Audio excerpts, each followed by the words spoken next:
Would be nice. Call the meeting to order. Do we have any citizen or public comments?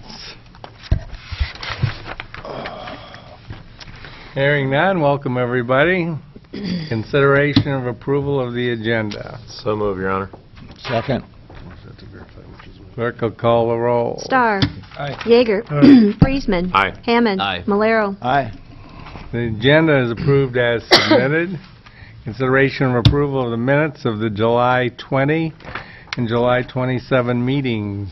Discussion or questions? So move. Second. Clerk will call the roll. Yeager. Friesman. Aye. Hammond. Aye. Malero. Aye. Starr. Aye. The minutes of the July 20 and July 27 meetings are approved. Consideration of approval of the consent calendar. Any questions regarding the consent calendar? So moved. Second. Clerk will call the roll. Friesman. Aye. Hammond. Aye. Malero. Aye. Starr. Aye. Yeager. Consent calendar is approved as submitted. Business of the mayor, I have none. Public hearing on a proposal to enter into a loan agreement and to borrow money thereunder. Principal amount not to exceed $2,215,000. Open the hearing. You have the affidavit of publication. Yes, Your Honor. Any written comments or objections? None, Your Honor. Oral comments or objections? So moved to close. Second. Clerk, call the roll. Hammond. Aye. Malero. Aye. Starr. Aye. Yeager. Friesman. Aye. Hearing's closed.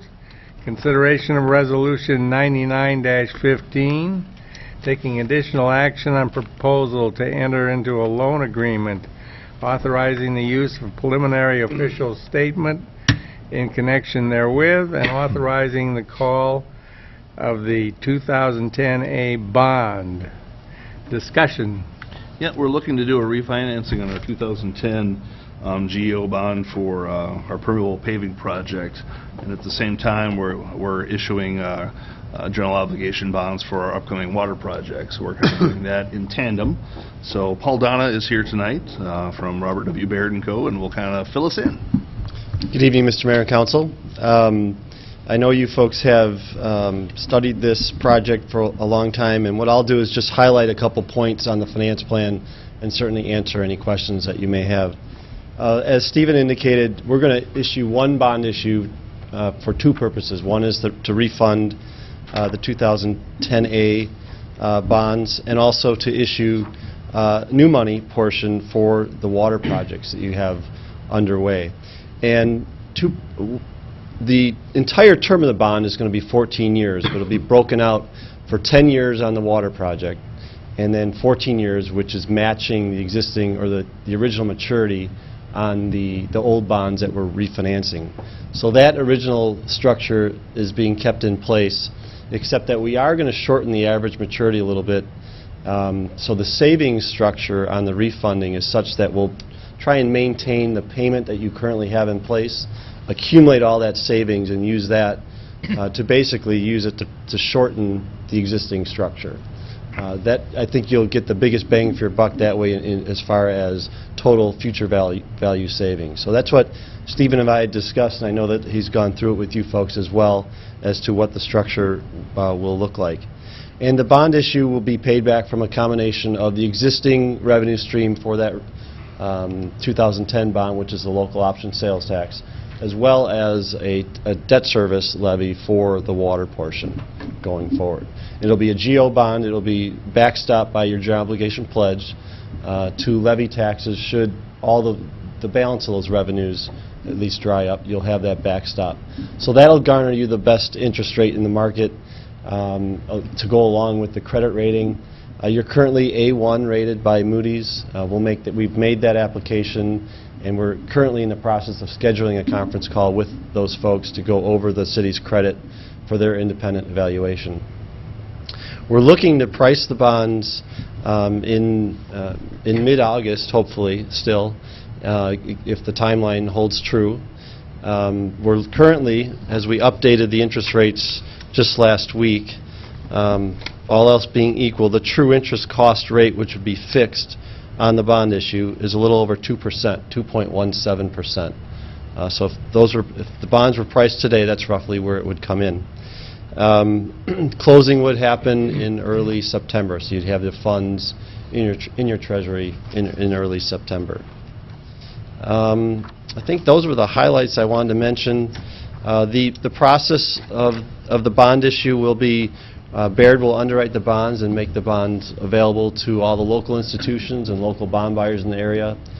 Those folks will receive priority treatment on orders. And then beyond that, it'll be opened up certainly to the whole public to garner the best interest rates possible. So any questions I can answer or address on the finance plan that we've put together for you? Oh, I know you don't have the rate of the new bond at this point, but you know approximately where we're going to be. What is going to be our net savings on the refinancing of the old bond? That's a good question. When we updated the rates last week, the total estimated savings would be about $99,000 in total. And then we have the cost of rebonding. So and that's net of those costs. That's net of those costs. That's net of the so costs. So we're going to have $100,000 savings. Right. The cost side, the cost structure just for the refinancing is roughly $40,000. So saving $140, netting the $99. Okay. Yeah. Thank you. You bet. Other questions or discussion? So moved. Second. Clerk will call the roll. Malero. Aye. Starr. Aye. Yeager. Aye. Friesman. Aye. Hammond. Aye. Okay, Resolution 99-15 is approved. Thank you, Thank you, Paul. Thank you. Okay, Mayor, there's a discrepancy on the true date. We just caught this on the resolution numbers from what we have on the agenda. So I think we just approved 115 resolution. I don't know if we want to make that, clarify that, just so we don't have to do it again or anything. But 'cause I think we moved some things around when we were putting it together, so that's why we got Okay. our numbers out of order there. So that'd be resolution 100-15, I think. That got approved? Yes. What happens with the next item? The next item is 99-15. Okay. So it depends on which one we want to call which, I guess. Okay. So the school waiver is 99.15 and the bond's 115? Yes. Okay. So we're considering Resolution 99-15, approving school waiver request for bus barn project. Correct? Correct. The motion, the Discussion. excuse me, Mary, the action we just took is okay legally? We have to redo that with a different number? They're going to, It's okay. All right. I think as long as we note it, I think. Yep. All right. discussion. Steve? Somebody? School waiver request. John, you're right. Yeah, sorry. Okay, well, the Charles City Community School District, they've revised and resubmitted their request to waive certain off-street parking requirements at their proposed bus facility. They submitted that to the Planning and Zoning Commission. The commission did review that waiver request at their July 21st meeting, and they are recommending, or they're sending a recommendation of approval to the City Council for those waiver requests. I'll just go over the request with you, and if you can just refer to the site plan that I handed out to each of you with the colors on it, I think that'd be the easiest way to refer to this. The proposed bus facility is located at the intersection of Clark Street and Wright Avenue. And there on the site plan, you can see Clark Street, there's on the bottom left, and on the right side is Wright Avenue. The actual building itself is that area that's highlighted in yellow there in the center. The area between Wright Avenue and the proposed bus facility, that grid pattern, that's the area that will be paved with hard surfacing. The area to the west of the proposed bus facility is shown there in a gravel pattern. That's the area that's going to be used for bus parking and bus storage. And that's the area that's, they're requesting a waiver to be surfaced with aggregate surfacing. Now, around the paved areas, the area highlighted in green along adjacent to Clark Street and Wright Avenue, it's highlighted there in green. That will get concrete curb and gutter. There, next to the existing bus facility and the running track, it's highlighted in blue. That area that's requesting, that's a waiver request that would not receive curb and gutter. They're asking that this not be curbed and guttered. Actually, this is a high area of the parking lot. The drainage will sheet flow away from that area, so curb and gutter isn't necessary for to control drainage control there. Also, the third and final request is to for waiving certain requirements on site lighting. Instead of using pole-mounted lights, they're asking to use fixtures mounted on the exterior of the new building to eliminate the paved areas and that grid pattern area. We feel that we can work with the school and the school's consultant to sufficiently illuminate that area. So those are the three requests. And the staff also recommends that the council follow the Planning and Zoning Commission's recommendation and approve resolution number 9915 approving these waiver requests for the off-street parking requirements there at the school's proposed bus facility. We feel the lighting arrangement is, we still have a right to readdress that after project done, but I'm sure the school would too if there's not enough light in there, but we still have that option. If we think there's more lighting necessary. Yeah, but what we'll do is we'll work with them during the Right, design okay. phase too to make sure that that area that's for the paved area will be illuminated. Do these current waivers, do they allow for the project to move forward? Yes. Okay. Did representative of the school have some additional comments? Yes, Would you identify yourself? Yeah, sorry. Dan Cox, Superintendent of Schools.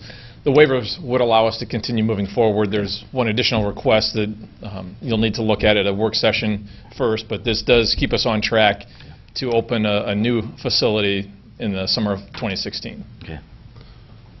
At the, Dan, is the entrance to the bus coming off of Clark Street then, to the bus barn? No, it would still be off of Wright Still off Avenue. of Wright, okay. when we looked at this at the workshop the first time, I think there was a comment made that eventually the whole lot would look to be paved or something. I guess is that still the intent of the school to, at some point down the road, pave the whole area? Yeah, I believe that is. In the second phase, the bus storage area would be there further to the west. To the west, right? Yeah.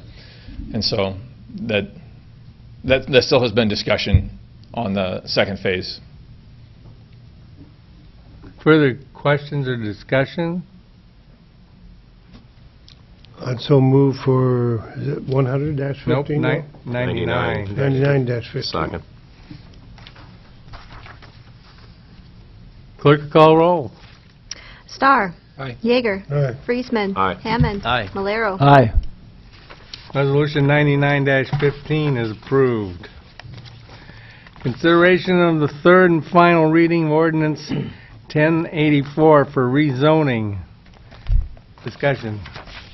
Stacy and Stacy Ackerson, they own the property at 1006 North Grand Avenue. This property they want to remodel.